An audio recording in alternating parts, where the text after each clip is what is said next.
Hi, everybody. I'm Trin Johnson, and welcome to Dust in My Eye. So, if you follow my channel, you'll know I got this tool that you use to blow out your electronics, like you would use canned air, and much the same. Only it is a rechargeable little device that comes with a bunch of little tools and such. And I saw someone use it. Their name was John in my alcohol link community, and I thought, well, that's kind of a neat idea. Let's give that a try. If I don't like it for this, at least I can use it to blow out my electronics or wherever I need to get rid of some dust.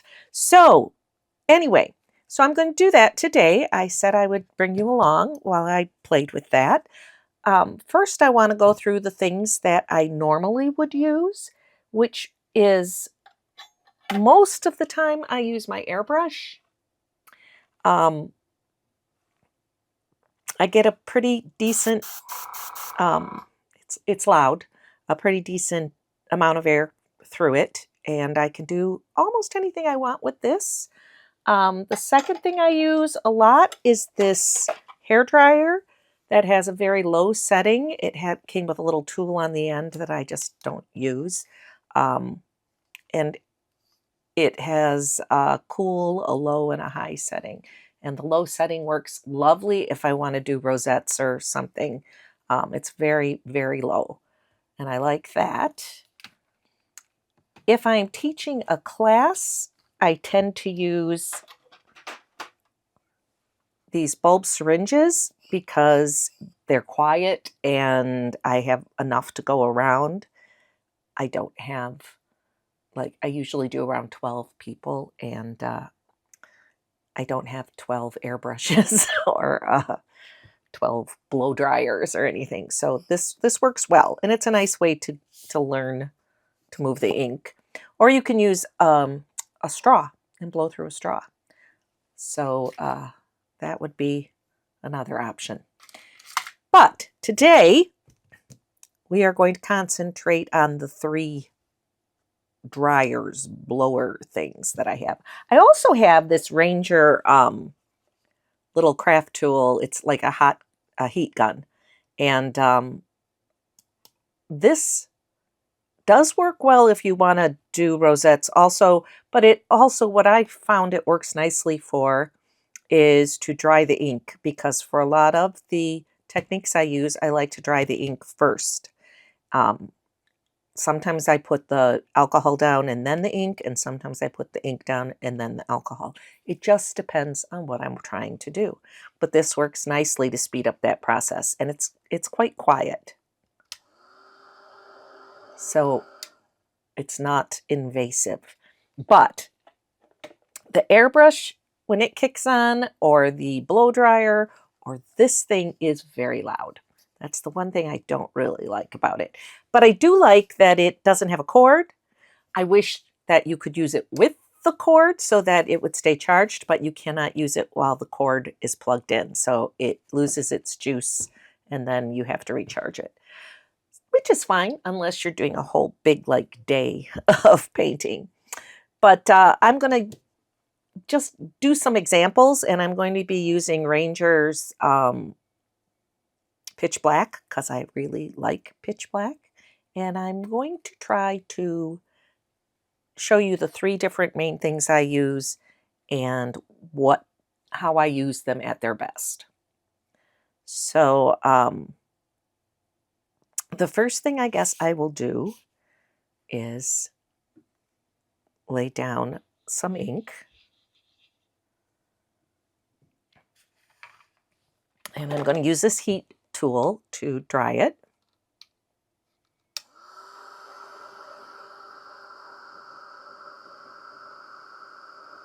What's nice about the heat tool is it doesn't blow it all over the place while it's trying to dry it, which the blow dryer will do. And I'm going to use the airbrush first. And when I first got this, it was a game changer. And honestly, I have to say, I haven't fooled around with trying to make it a wider dispersion kind of thing. I really should try and just play with this someday. Right now it's at what the recommended settings were when I first got it for airbrushing, not for airbrushing, for alcohol ink use. And I'm trying to see what that was in terms of pressure. I think it was around 22 or something is what I have it set on. So I've never used anything in here in the little thing. I've just used it for air. And it's a little one, but it's noisy. So I'm going to probably mute this part so you don't have to listen to it. But what I do when I'm using the airbrush, generally speaking, is dry the ink first and then just put little drops of alcohol on.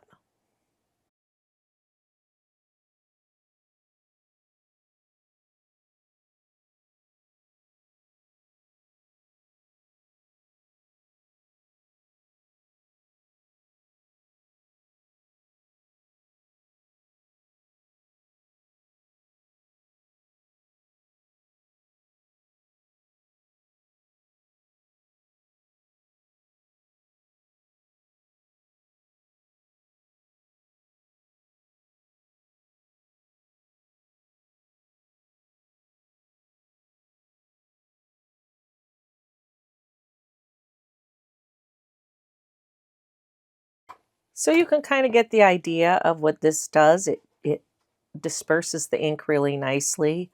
You can see the blue and other colors coming out of the black. So it's a really pretty color. And I could keep working at this, and the more I do, the more you're going to see the other colors come through. But that's basically what the airbrush does. So let's do the hair dryer next. Now for that, it does a really nice job making like rosettes. So I'm going to put a big blob of alcohol down and then add some of the ink. And this is also loud, so I'm just going to mute this part.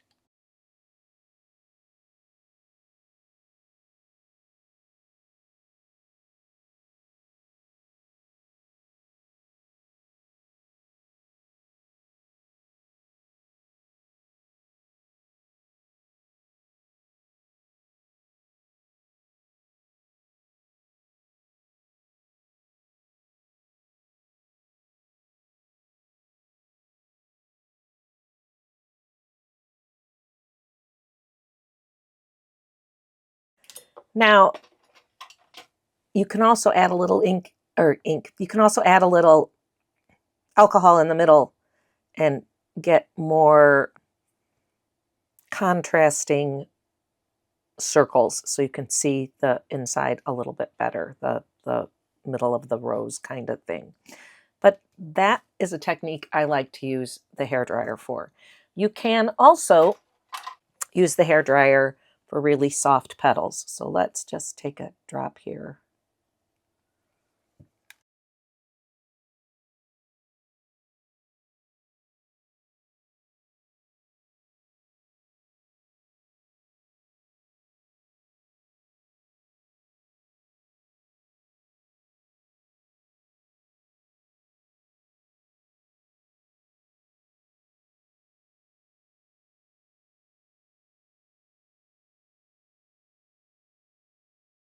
And you can kind of see that what you get with this is a little bit softer than what you get with that.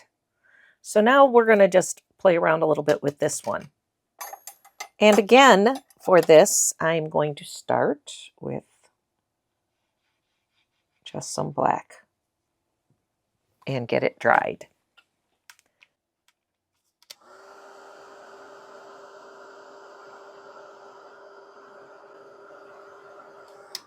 Now I've experimented with using this end on it and not using this end on it. So let's see what it does with the end first. And I'm going to mute you because it's very loud.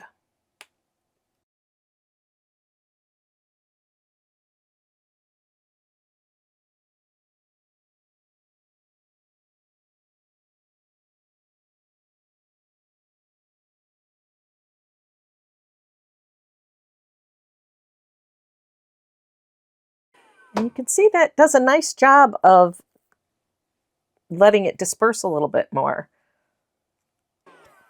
Now let's try it without the end on it.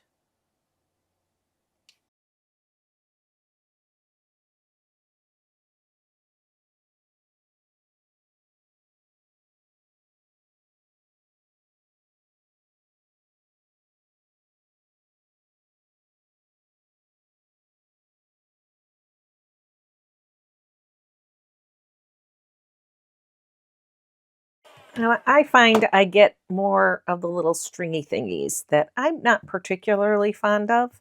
I know I have quite a few over here, but if I kept working on that, I would be able to get rid of them. So anyway, those are the three methods I use. But now we're going to get a new piece of paper.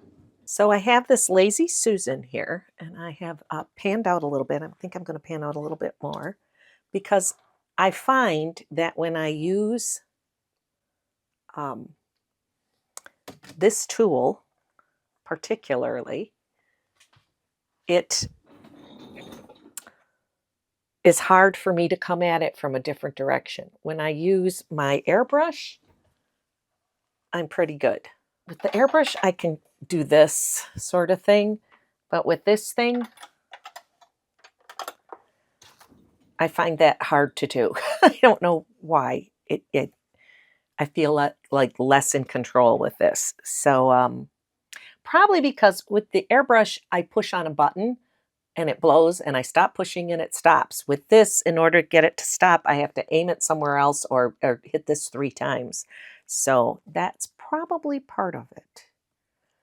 So let's see. We're going to do a little artwork on this square piece of paper. This is Nara paper, which is a synthetic paper that works really well for alcohol ink. And I'm just going to put some random circles down.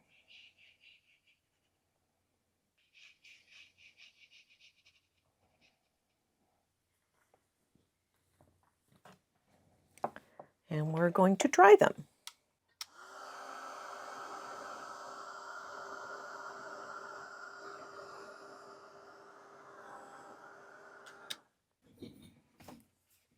I think I will use this to begin with.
It's kind of funny. I've had this turntable for years and I've hardly used it, but it works really nicely with this.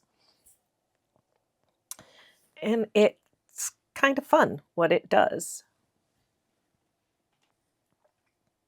What I would like to do now is get a little green on this. So I'm going to take my Copic verdigris and a sponge. Try to use the sponges repeatedly. So this one's got green on it, so I'm going to go ahead and use that.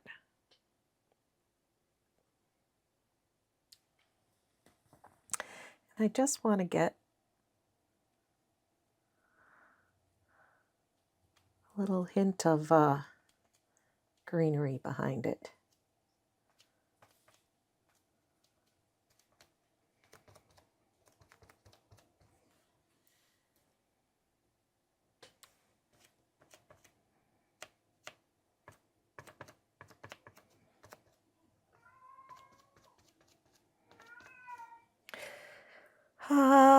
One of my kitties is unhappy. Apparently very unhappy. State of affairs. Not sure what she's after.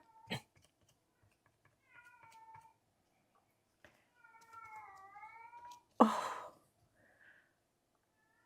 Very mournful though. She's very, very mournful.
The trick is trying to decide which flower is on top of which flower and try and keep that consistent.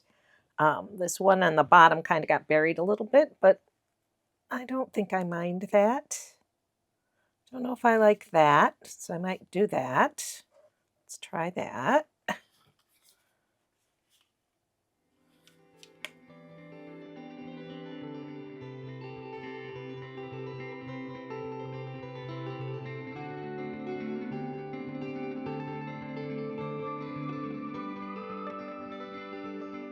The other thing you can do when you're working with the ink,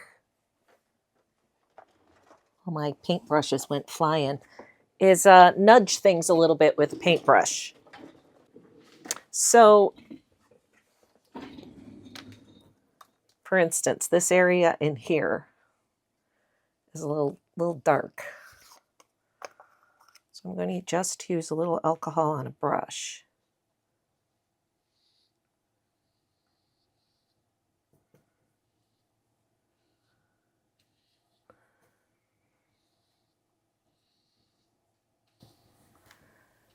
Just get rid of some of that ink. And then I'm going to blow it a little bit more.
I do kind of like how that turned nice and white there.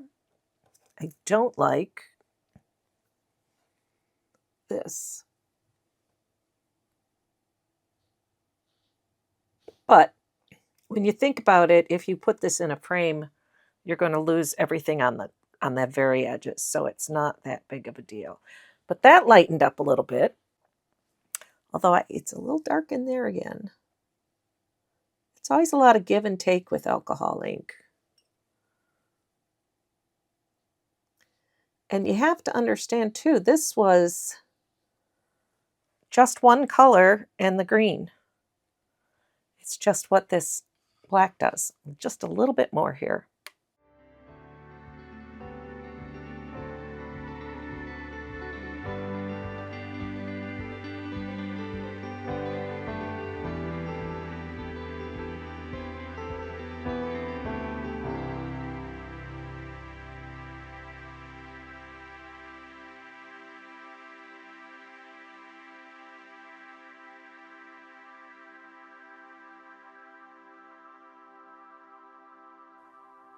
All right.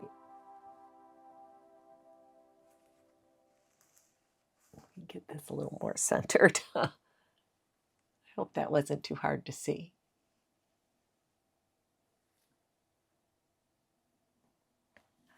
Still, this is not making me happy, but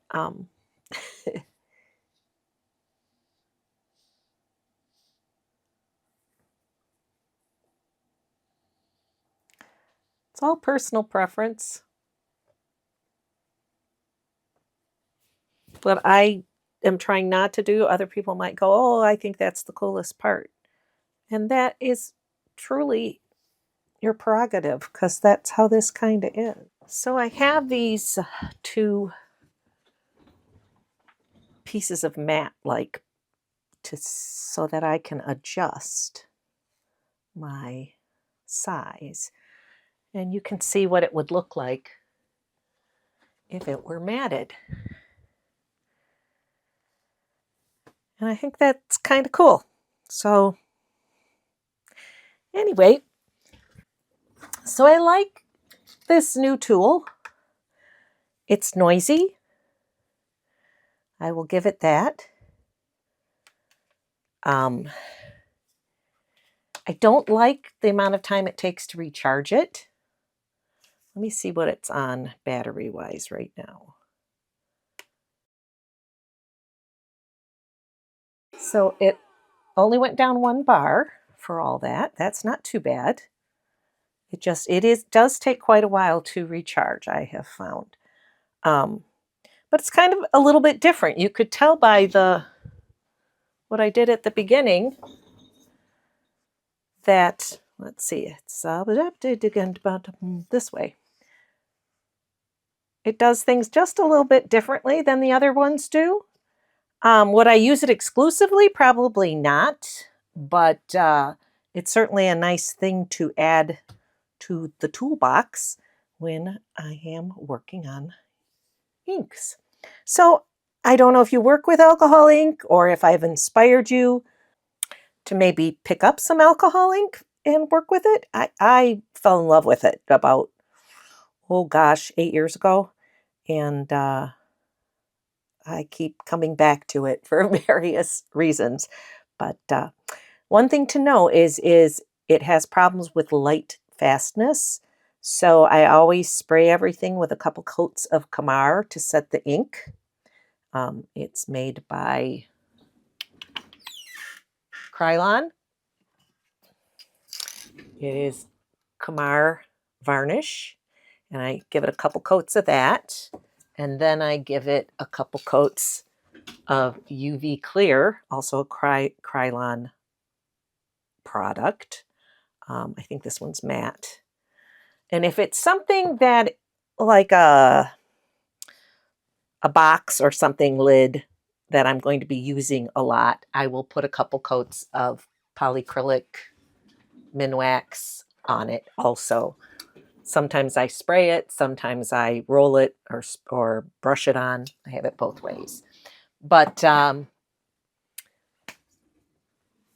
I find that those work really well for me. But if it's going in a frame, I wouldn't worry about spraying it with the top coat.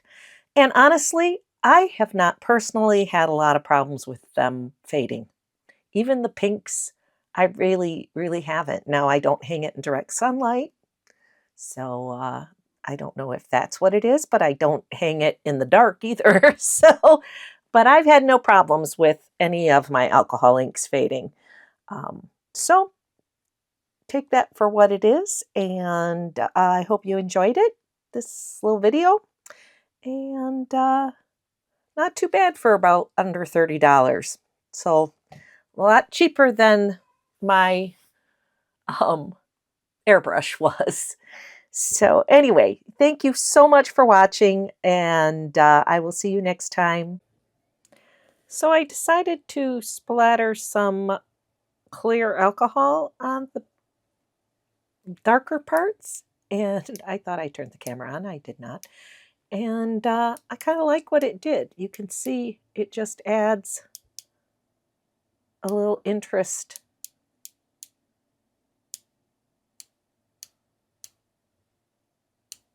At least I like it. And like I was saying before, it's really personal preference more than anything, like most art. So anyway, I thought I would show you that.